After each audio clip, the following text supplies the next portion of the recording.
Specialist, entrepreneur, and all-round good gal. It's Jess Gallia. Hey, thanks for the intro. Welcome back to Hoxton, but welcome here for the first time. I don't think you've been here, mate. I've not been down here into the studio, but I'm pretty sure we've done an event here before. It's really cool upstairs. I remember the upstairs. It's really nice. The bunker, we like to call it. The bunker. Okay. Yeah. Okay.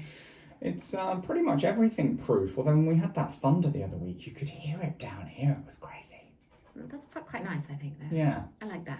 It's cosy being in on, when it's a bit not necessarily so nice outside, and it's cosy having you here with us. Thanks. Well, it's good to see you, and thanks for having me on again. You're so lovely and supportive. Last time you performed for us at the Andas, probably about a year or so ago, maybe a bit longer. After that, there was a Christmas thing. Ah. Yeah. Okay. I mean, I don't know why I'm mentioning Christmas in practically June, but that was the last time I saw you. Well, we watched Motherland last night. Have you seen that? It's like a comedy on BBC. It's like the prelude to Amandaland. Did you see that? Neither, I'm afraid. No. They're like mums on the school run and the sort of mishaps that they get up to. There was a Christmas special as part of one of the end of the series last night.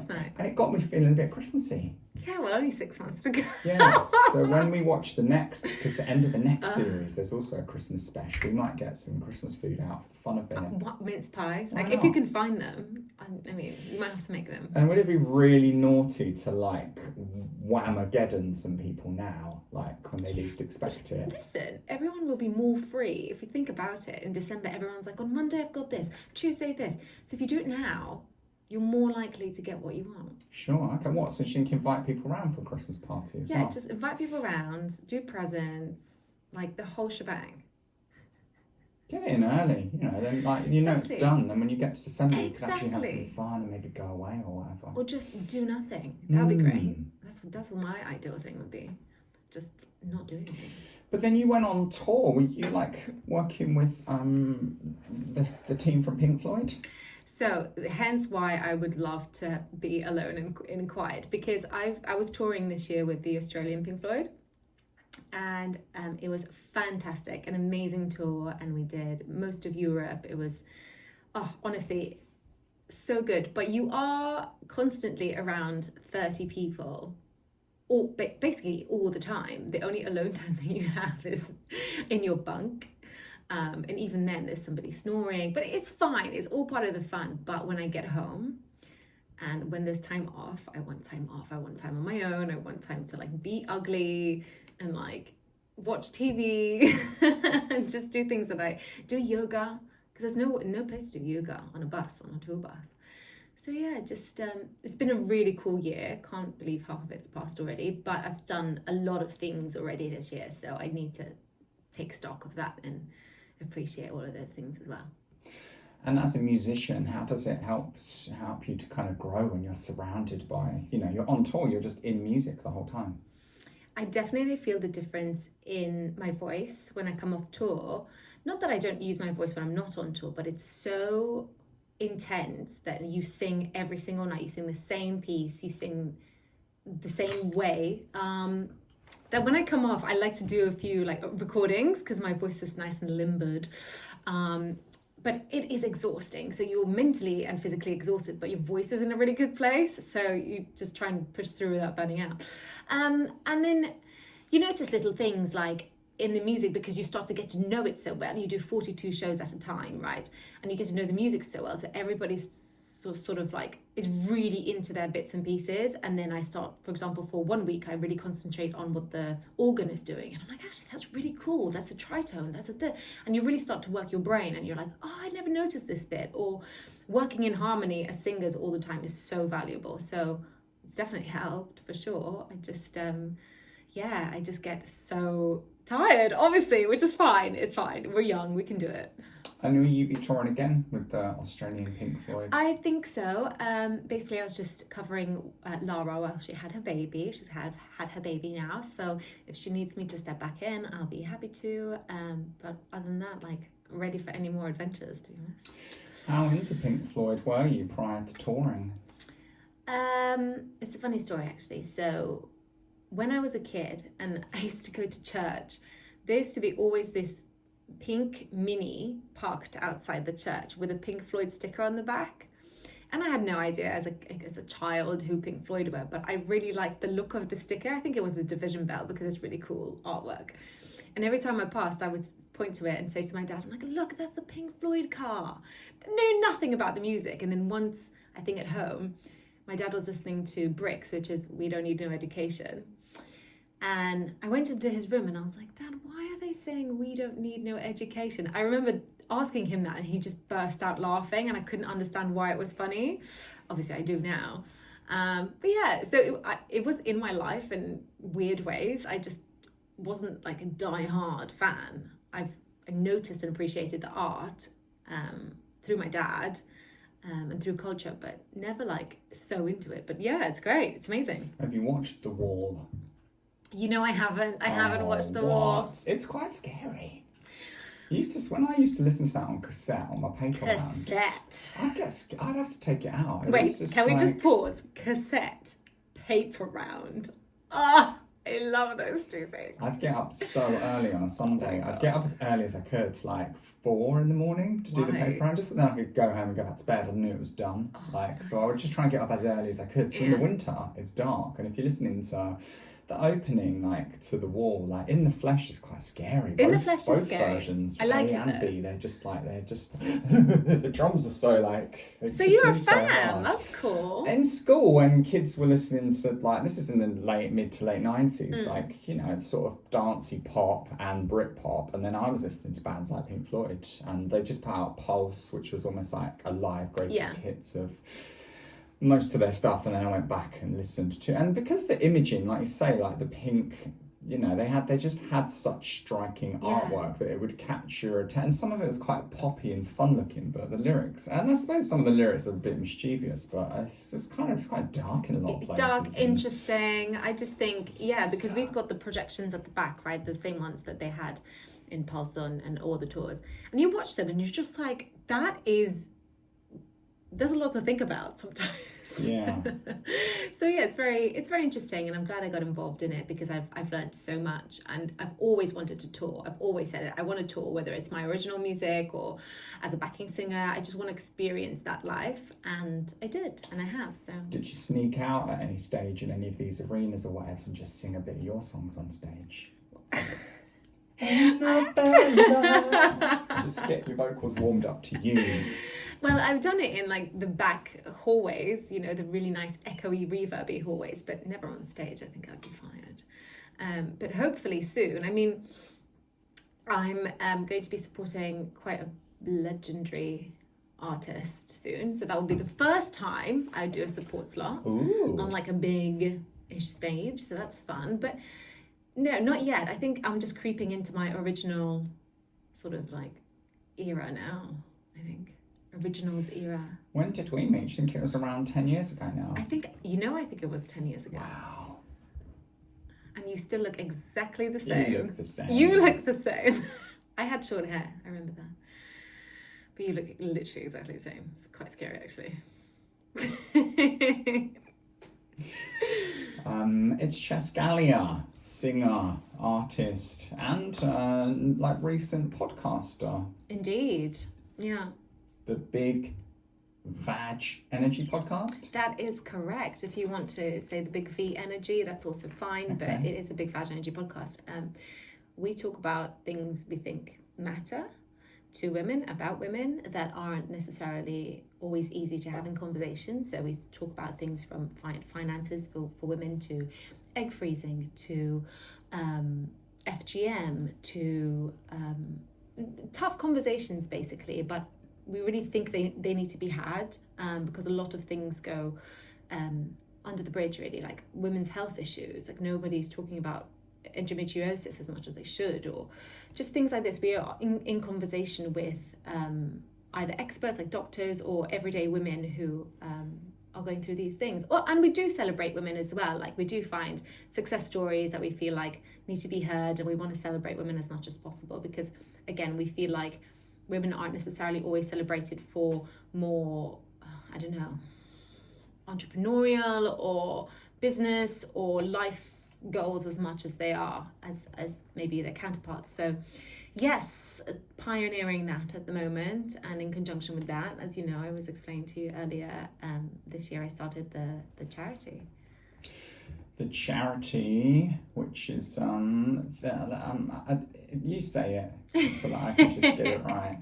The Kintsugi Way. Kintsugi Way. Kintsugi meaning golden journey or joining with gold as a Japanese art of repairing broken pottery by mending the areas of breakage with urushi lacquer, which is a type of tree sap, dusted or mixed with powdered gold, silver, or other precious metals. Yeah. Have you ever seen a kintsugi bowl? You must have. Yeah, I guess probably. I mean, I'd Googled it prior to you coming, so I took a little glance through. I mean, they look quite beautiful. So in Japan, when they would break a plate or a bowl or a cup or something, they don't throw it away, they fix it. But with gold, and it's more beautiful. And that's kind of the message, where if you've been through trauma and you feel like you've lost yourself, or you have no self-confidence, or you don't know how to start again, or you have no community to help lift you up, then we'll bring you back together. You are still beautiful with your story, and you still have so much further on your journey to go. So that's the idea. The workshops will actually have a kintsugi session in there. So there'll be a teacher who will explain the history of kintsugi. So they're inspired by that. And then they get to fix their own bowl, take it home with them. I'm an artist, right? I've always been an artist ever since I've opened my eyes and taken my first breath. I've been fortunate enough in my life to express myself through art, and I do believe that I'm still alive today because I have art to keep me alive. And I am very aware that not everybody has had that privilege in their life to be exposed to art and making art. I was born into a very musical family, so it was just so normal for everybody to make music. And at school, thankfully, we had art class, and I just was really good at that. I wasn't really good at any of the other stuff, so if I didn't have that, I would probably think that I wasn't good at anything. So I'm trying to bring this idea of healing through art to maybe women who haven't had the privilege of experiencing it, because I really find it valuable. I think using your hands, making something in a group, collaborating, it's just like magic, really. And where are you at with the journey? Have you been have these classes been running now? Have you been demoing them? Well, so been gathering a lot of information, obviously from councils and women together in London. Working for the first workshop to be in September in. Do it here. Can I do it here? Hey, Mama Shelter, do you mind? So we see up to 30 women at a time.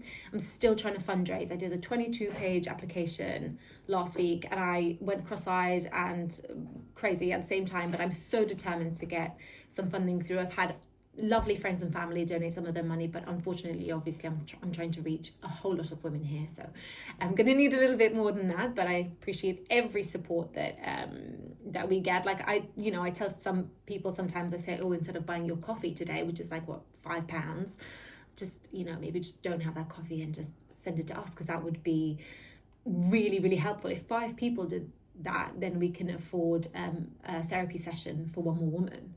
So it's just like, you think, but it's not very much, but you think cumulatively it would be really helpful. So still trying to get it off the ground, but I think the most important thing is doing the research and finding out what these women need. Like Vogue were saying that women were coming to them and expressing that there's not enough in-person therapy. And I was like, I'm doing that, let them know. So finding out where there's gaps, and where in London specifically there are gaps, and trying to fill them. So yeah, research has been heavy, but I'm so ready. When you say here in the East End, it's the activities and the sessions that you're running are going to be particularly beneficial to the communities here, which are some of the hardest affected. Yeah, so South East and East are one of the most affected by domestic violence, FGM, sexual trauma, by statistics. So that's why I'm trying to get the word out, because I'm sure, the statistic is 1 in 4 women have been sexually assaulted, and those stats are only from those that are reported. So I'd never reported mine. Friends of mine have never reported theirs. So it's in actuality a lot higher. But if you think about it, if you know 4 women, one of them, probably more, has had, an experience. So that's a lot of women. And knowing that it's concentrated on this side of London is really hard to swallow. But someone's got to do it, I think. I think it's an issue, and it's always been an issue. And I'm just here with my little life and charity trying to be like, I'm going to help. So yeah, I'm trying to, get the word out, really. I guess one of my questions is going to be why you've set up this charity, but if you said you've suffered from abuse in the past, I guess that's why you now want to do something to help others. Well, absolutely. So I was only 19 at the time, and I was new to living in the UK, and I didn't really have any friends. I'm not a very sort of extroverted person. I didn't really know the procedure. And I will say, since then, things have come along, and there are a lot of charities and places that you can go to. But it's just procedurally, it's highly invasive. For example, if you've experienced sexual assault and trauma. And I just didn't report it. I was on my own. I was living in a shared house. I was like, I don't know what to do. Like, I just let it go. And this was before iPhones. So I didn't have any location. I didn't have any photos. I didn't have any text. I didn't have anything, because I just had literally a Nokia, whatever phone.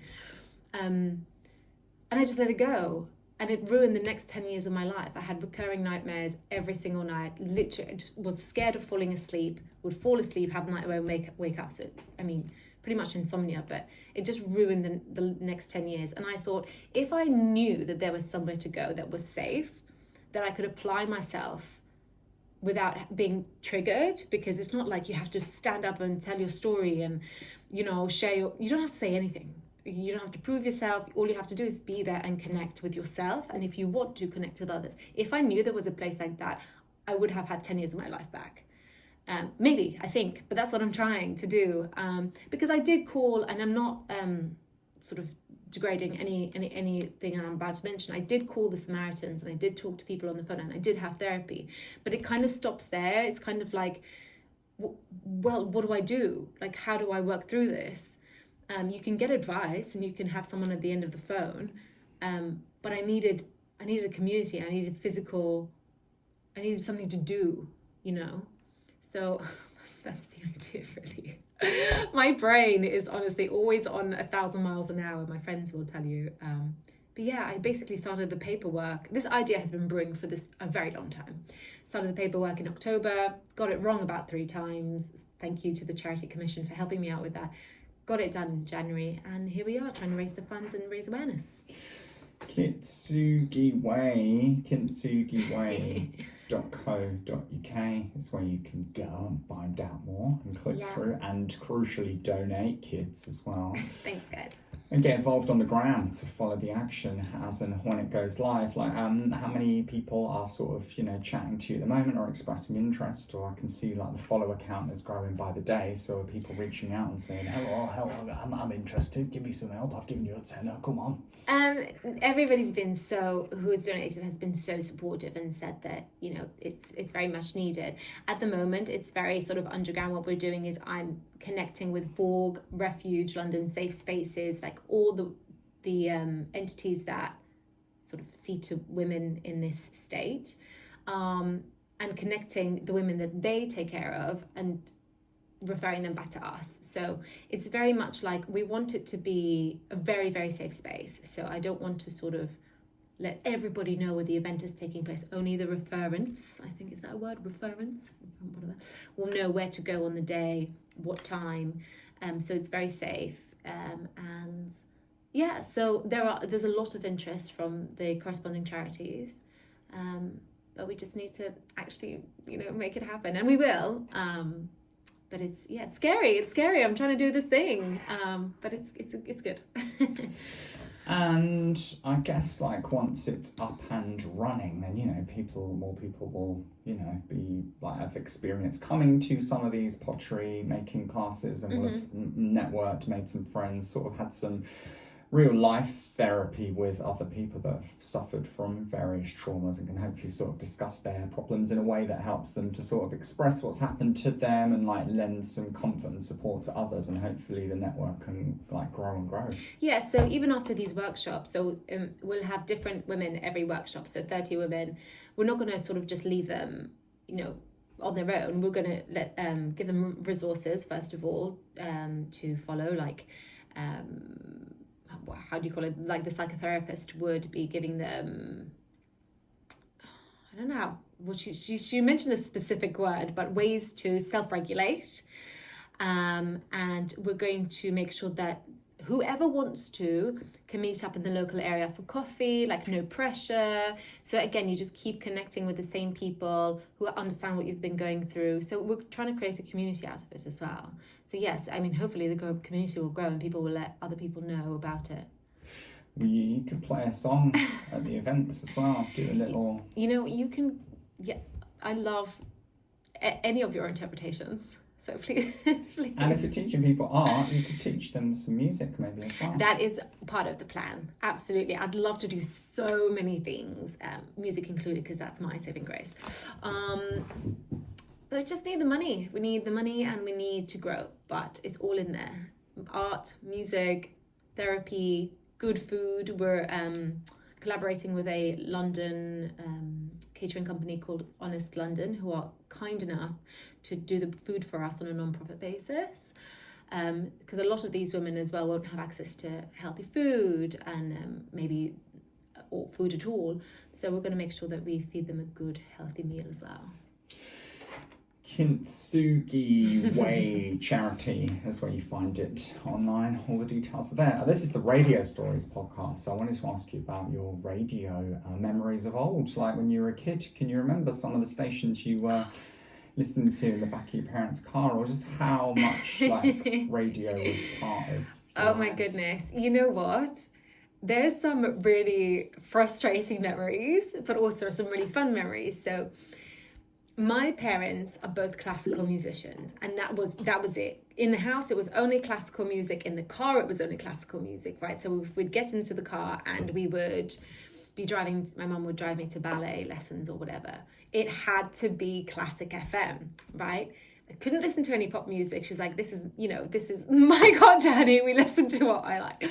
And then I stopped listening to classical music for a long time. But now, on the way back from gigs, what do I listen to? Radio 3. I listen to classic FM. Classic FM, okay, that's good enough. But because, I don't know, I had like a PTSD of classic FM for a while, but now I really like it. But I used to listen to, like anytime I could, we had a local radio station that played all the Britney Spears, all the pop music like I love, and I would just like secretly, like if my mum went into the shop, for example, from the car, and we were listening to classic FM, I'd just swap it over for like 5 minutes, just listen to a couple of pop songs and then switch it back before she got in. So yeah, I mean, funny now, but frustrating at the time. When we were young, one of my elected jobs was like, away from like the chores of like hoovering or whatever, I'd clean the car once a week. Oh, once a week? Yeah. Well done. So I'd take the hoover all the way out, like we like get the hoover plugged in all the way out to the car. How'd you do that? I guess just like a really long extension lead, I knew where they were. And I'd put cassettes on in the car and I'd play them really loudly when I was like cleaning the car. With the vacuum on? Yeah. It's like because the stereo, like in the car, if you're sat in the car and you shut the doors, you're in like your own sound booth, aren't you? Like, and do you remember those like stereos that you could take out and you would take them out? Yeah. Just so that it wouldn't steal them. That's so I just go and sit in the car, clean it, but whilst cleaning it, make an absolute racket. Playing. Nice. Well, you deserve it if you're cleaning the car. That's like one of your jobs. Hello. In Malta, like, do you have like, as I guess, popular radio and like stations playing the hits? That's around the world. You're going to get those stations. That's what I used to change it to whilst my mum was in the shop. What was it? What was the station? So, and funnily enough now, they play my music, Do which they? is so nice. Oh, well done. So it's a nice full circle moment. So I used to listen to 897 Bay, 100.2 XFM. I used to listen to Magic. Magic's always a good one. And we have something called Vibe FM. But those were all like the dance and the pop and the R&B, you know. So yeah, those are our local ones that now play my music, which is pretty cool. Okay, nice. Downtown Malta. And Downtown. were you near like Massa? No, darling, I'm from St. Valletta? Julian's. No. Can you see St. Julian's? I can see the St. Tower. Any good up there? Slima? Okay, just a little bit further up. Okay, St. Julian's. Did you There say? you go, yeah. Okay, nice. That's where the Hilton is, right? That is where the Hilton is. Ooh. Well, it wasn't like that when I was young. No? It was very quiet. Okay. Now it's a little bit, not a little bit, I'm being very, I don't know, modest, but like it's like exploded. It's full of hotels and restaurants and things, but it's completely not where I grew up. But it's a tiny island off Tiny. of Sicily. It fits 6 times in London. So is it more Italian feeling, or more what's the kind of what do Maltese people generally is like a European look or feel, or is it more like North African? But both, well done. So I did my ancestry. I'm mostly Sicilian. I don't think you look. Maybe you've got a bit of Italian in you. But really, I'm North African as well. So correct. I think it was can't remember. And Middle East. So it's literally because it's in the middle of Mediterranean. It's like everybody's just gone through there and had. Yeah, I bet the ships pass by all the time. They I think, park we'll there, stop yeah. here for a bit, see what they got going on. Oh, who's that on the radio? Well, turn that classical rubbish off. Put chess back on. Go on in, mate. Yeah, except I didn't exist, you know, hundreds of years ago. But yeah, so a lot of people understand and speak Italian, and it's very much like we talk very loud. We use our hands, as you can see, when we talk, and we feed people, and it's a very laid back lifestyle. But then yeah, it's boiling hot, like, you know, like North Africa. All the time. I mean, in comparison to here, obviously, but in summer it's you literally can't leave the house between 11 and 3. Like, just don't bother, because you'll fry. I have like 3 showers a day, which is obviously not good for the environment, so let's just yeah, it's very hot and humid. And then when did you? Is it like? I guess it looks kind of small as a whole island. Did you go all the way around it, or did you because there are 2 islands? It's Malta. Malta and Gozo, yeah. I mean, it's so easy to go from one side of the island to the other. It really doesn't take that long, which is kind of why I moved. I was like, by the time I was 5, I've done it all. Which some people like. They like the familiarity. I can't even speak English. Familiarity. And just the safeness of it. But I was like, okay, what else is there? Let's go to the UK, you know. And then after that, the rest of Europe and the rest of the world. And here you are now conquering it all. In Hoxton Radio. In Hoxton Radio, the bunker at Mama Shelter. And then aside from listening to Classic FM on the way back from gigs right now, what radio are you currently listening to? You're going to make fun of me. I listen to, a lot of the time, I listen to LBC. All right. A lot of LBC. Especially Friday, Saturday and Sunday. Right, just weekend LBC. How does this is like 11, 12, like midnight. Okay. Do you know what I mean? This is that calling kind of stuff. Like it is. Like, okay, basically, I would have been playing music and singing music for like 5 hours. All right. And do you know what I mean? But yeah, if I was not at a gig, like let's say I'm driving for the lols, right, for fun, it really depends. I'm such like a moody person. I could put Smooth on. It's always got good tracks. Radio 2. Yeah. 90s. What is it called? Kiss 90s. History. So kind of similar. I listen to Radio 3 in the morning and late at night, and then I listen to quite a bit of speech based, but it's 5 Live. So while you're in the global group, I'm a BBC person. Okay. I don't think I've given much time to 5 Live. Maybe I should. I don't know what the comparison would be like to LBC because I never listened to LBC. But I mean, Five Live's probably it's sport and it's current affairs news. So sorry, but so I don't know if LBC really goes for the sport. It's a bit more. Can't do that. Sorry. But sport is current affairs all the time. It is, and to be honest, like we did a podcast episode a couple of years ago with Victoria Rush, and she was talking about how women's rugby was getting really big, and I've got no idea about rugby at all, especially like women's rugby, no clue, no interest. But what she was saying, I was so interested. And then as a result of that, I went to the premiere of No Woman, No Try, which is the documentary about women's rugby. Loved it. So maybe I should really give it more space and time. Yeah, or maybe try and link in with some sports groups and organisations, because most sport away from like Formula One is amazingly funded. Formula One and football, I've got loads of dosh, and everything from there downwards. Like tennis at the top level, there's quite a lot of money, but every other sport like struggles, and at grassroots they struggle massively. And True. Women in sport, it's the biggest struggle to try and get. That's the issue. Yeah, the difference between what a woman earns and what a man earns in the same position, like the football especially, when those salaries came out, that was ridiculous, really, isn't it? But sport, like how being part of a team and achieving with your with your peers, like that's great for people's confidence and for their absolutely. And... Yeah, I just think I've kind of like shelved it because I'm very not good at sports. I'm just it's just not me. I mean I run because it makes me feel good at the end of the run, but that's pretty much it. Like I can't play sports. I can't throw a ball, can't catch a ball. Well, you could go on some of the classes then. You could help set it up and then do you know what I want to do? I want to try padel. How do you say it? Paddle. Yeah, I want to try that. Paddleboard. Racket sports in general are really good for your brain health. Really? Staving off brain disease, dementia, etc. Like I guess the coordination, the hand-eye, and then maybe trying to think about where the ball's going to go and trying to put some, trying to control a moving ball with your hand-eye is something. It's good for your head, good for your mind. That's why I'm so bad at it then. Honestly. But I do have fun. Sometimes when I used to live in Sydenham, I used to go to the local tennis court, whatever. I didn't actually play tennis because I don't know how to play tennis. I would just hit the ball, but it was so much fun. I just don't know what the rules are, and people have explained them to me countless times. I don't know what they mean, but it's fun if you just hit the thing. There you go then. Exactly. Don't even need to know. If you return it, there you go. That's good. Literally.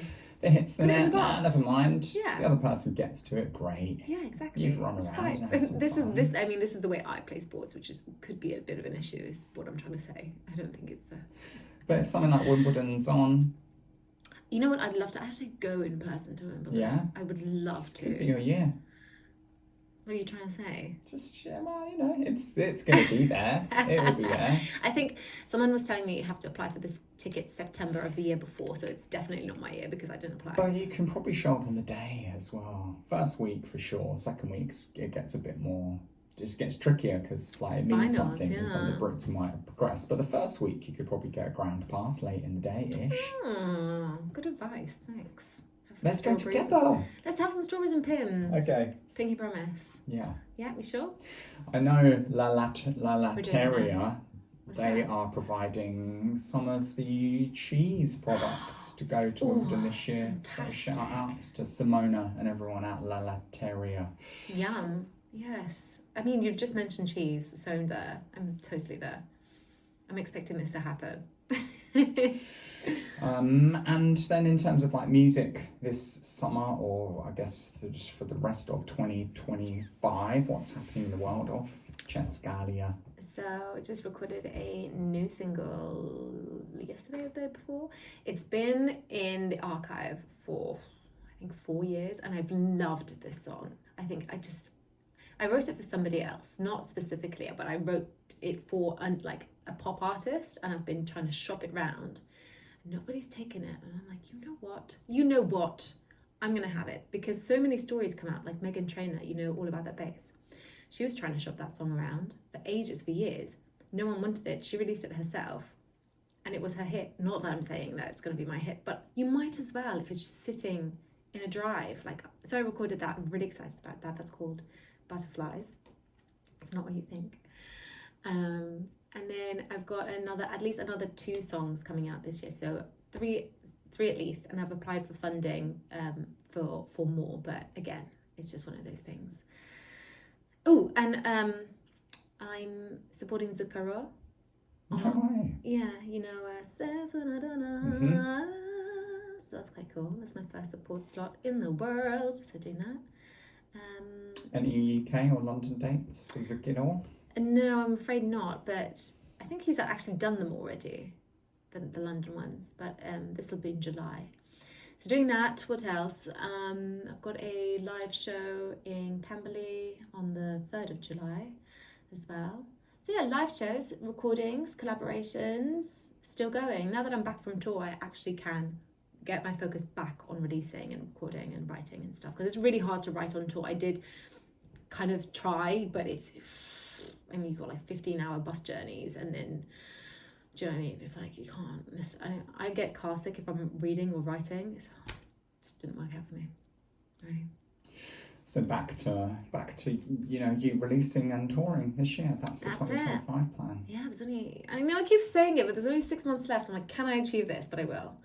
It's going to happen. Is there a time in the year where you are, I guess it's a bit different, like if you had a load of work on that prevented you from writing and making music, then obviously you can't really do that so much. And the summertime is usually when the festivals and the outdoor events take place, so there's a bit more time to be out on the road. But if you could kind of set up a year for you, do you have times that are you a summer writer, a winter writer? Do you? There's no telling. I will say though that when it's sunny outside, I've got ADHD badly anyway, so I find it hard to sit down for 5 minutes. Like I'll be working on a song or a video with somebody, and I'll start getting a bit itchy, and they say, "Do you want to go for a lap? Do you want to do a lap?" So I get up and I go around. What, like around the block? Yeah, why not? Around the house, around the block. Just need a minute. So if I'm inspired, sometimes it's at a very inconvenient time, when I'm very busy, and I'll voice note it and I'll work on it later. But there really is no telling. If it's sunny outside, I don't really want to be inside writing. Not going to lie, nobody wants to miss out on the sunshine, especially in London. So funnily enough, probably most productive in winter. It's great.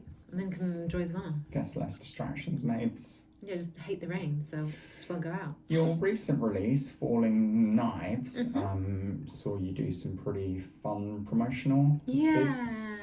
That was a fun video to do. So my friend Antonio actually made that top for me out of what do you call it, like steel rings. So one by one he put them together, and it's kind of like that. It's like an armor thing, right? So Falling Knives is about. Okay, start again. So if you know you're going to catch a falling knife, it's going to hurt you, but you still do it. So why do you still do it? Why would you catch a falling knife? Why would you do that? So that's what it's about. It's like no more doing things that you know are going to hurt you, even though it's an instinct, isn't it? If something's falling, you want to go and grab it, but you just have to let it go. So yeah, that was fun. We did, I just hired out this random like loft thing, and just took a friend with a camera and just had 0 plans, and then kind of got up on the windowsill and just, I don't know, took the furniture apart and just had some fun. It's good. You're a bit naked in the video. Not naked, but I mean, like, you're not fully covered up. I mean, I've got a top and a skirt on. Yeah. What more is Susie wearing? A hazmat suit. But you know what I'm like. I mean, I'm so, and I haven't deciphered why or sort of taken apart why I like to do this, but I'm just such a free person. I'm not because I'm looking for attention. That's how I feel. I feel free. I feel like I accept myself most of the time as I am. I generally don't like wearing clothes. That could be because I'm autistic and I hate the sensation of things. But I just like the freedom. And also I think my whole thing is, how do I don't want to desensitize the human body, but at the same time, I just don't want it always to be sexualized. I feel like like last night, for example, I went to a life drawing class down the road, okay, so I'm going off on a tangent. And these women were literally like a foot away from us. But it was so nice to be in a space where women weren't sexualized and you're just looking at them for the art and for the appreciation. And I felt so wonderful just being in that safe space. And I'm just thinking, that's what I want. I don't see why I have to be penalized for wearing this or that or the other. Like, I don't really get it. I think it's an art form, isn't it? I think the body is an art form, and I think your body is an art form, and I think if someone sexualizes it, that's their issue. I don't know. I'm not really sure. It's a work in progress. How long have you been drawing for then? Oh, I mean, I'm rubbish. I don't even want to show you Your the sketches. sketches were good. I watched them on your story. They were pretty good. I mean, I've been lucky enough to have art as part of my life for a really long time. Am I good? No. Do I enjoy it? Yes. So on a day off, let's be real, Chess. On a night off, if I have 3 or 4 hours, I'll sit, watch Desperate Housewives, draw some stuff, paint some stuff. Might be good, might be all right, might end up in the bin. But again, it's a therapeutic thing for me, not to be on my phone. And again, I love drawing the female form. It just fascinates me. Like, women are so beautiful in all their diverse shapes and sizes. And I love doing modern and abstract art. It just like reflects inside of my brain. So yeah, always, just not very good at it. Do you get to go to exhibitions often?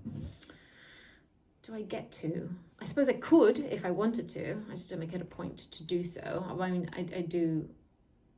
I filled my flat with my favourite artists like Damien Hirst, and I mean, not Prince of Damien Hirst because I can't afford a Damien Hirst. But yeah, I think I could do more, but again, time is low. But I am trying to actually bring an exhibition together for the charity and by female artists to raise money. So art and galleries and viewings and in all shapes and forms is going to be part of my life in some way, always. Everything. Draw the artwork, sing the song, put on an event. Speak the speak on the podcast. That's an art form though, isn't it?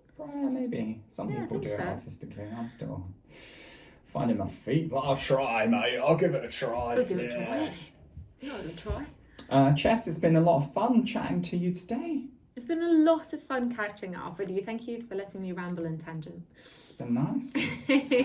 And good luck with the touring this summer. Thank you. And the music making. Don't forget, I need luck for that. Yeah. Well, you've got your stuff. Like, you just, you know what you're up to.